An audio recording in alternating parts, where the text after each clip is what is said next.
Hello everyone, today we are going to make a project which is burglar alarm. The components required for this project are one BC547 transistor, one LDR, one 1 kilo ohm resistor, one buzzer, one battery with battery snapper, few connecting wires and breadboard.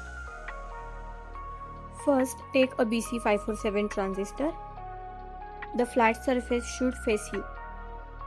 And the terminals are collector, base, emitter.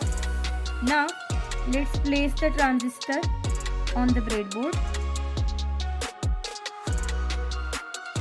Now take a 1 kilo ohm resistor and connect its one terminal to the base of the transistor and another terminal to the negative rail of the breadboard.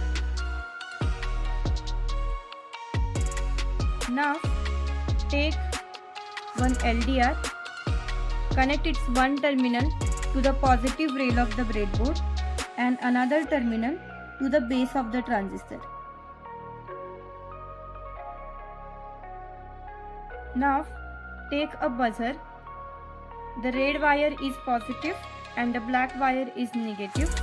Connect a positive wire to the positive rail of the breadboard and a negative wire to the collector terminal of transistor. Connect the emitter of the transistor to the negative rail of the breadboard.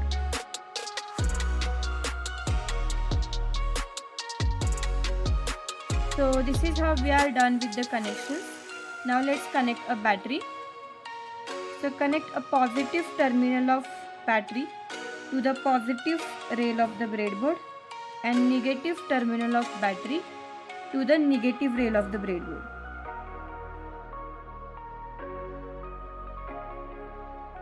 As soon as the battery is connected, the buzzer will start ringing, and when you cover the top of the LDR with your finger, the buzzer stops ringing.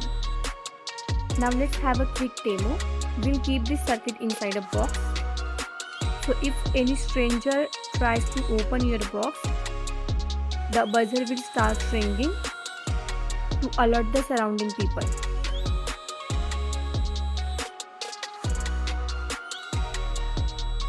This is how you can make a simple burglar alarm project. Thank you.